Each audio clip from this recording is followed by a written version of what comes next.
4456 मिटरको हाइटमा रहेको त्यहाँ धर्मशाला निर्माण भएको छ। अर्को 4000 मिटर कमलो डाँडा बनेको छ। 12 बगिमा तपाईँलाई लिपेमा दामरङ लगेका ठाउँमा चाहिँ धर्मशाला निर्माण भइसकेका छन् र गोर्खाको बाटोमा चाहिँ त्यहाँ पर्यटन टुरहरू पनि सुरुवात भइसकेको छ र हामीले त्यसलाई अलिकति राम्रो तरिकाले व्यवस्थित गर्न सक्यौँ भने अहिले मोटर रोडले गर्दा हाम्रा पर्यटन रुटहरू कोल्याप्स भएका छन्। त्यहाँ कहिले पनि मोटर जाने सम्भावना छैन। त्यहाँ बस्तीहरू छैन। नेचुरल ब्युटी बाहेक अरू त्यहाँ बस्तीहरू केही पनि छैन। त्यसले गर्दा हामीले सधैँभरि त्यो वैकल्पिक पदमार्गको रूपमा विकास गर्न सक्ने सम्भावना देखेका छौँ। हामीले त्यो कुराहरू उठाएका छौँ। अरबमा मलेसियामा भेडा चराउने भेडी गोठालाहरूलाई फर्काएर हाम्रै लेकका भेडी गोठहरूमा भेडा चराउँदै पर्यटनको विकास गर्ने, जडीबुटीको विकास गर्ने र पर्यटनलाई त्यहाँ हिँडाउने वातावरण गर्न सक्यौँ भने हजारौँको सङ्ख्यामा गाइड, पोर्टरहरू, कुकहरूले काम पाउने सम्भावना देखिन्छ। किसानहरूले उत्पादन गरेका सामग्रीहरू त्यही बिक्री गर्न सक्ने सम्भावनाहरू छन्।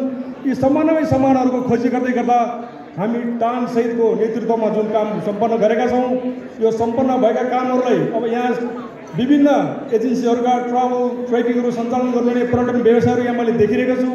यहाँहरूले आजकै यस कार्यक्रमबाट नै भोलिदेखि नै हाम्रो ती पर्यटन गुरुहरूलाई प्रचार गर्नको निम्ति सहयोग गरिदिनु हुनेछ भन्ने मैले आशा पनि गरेको छु।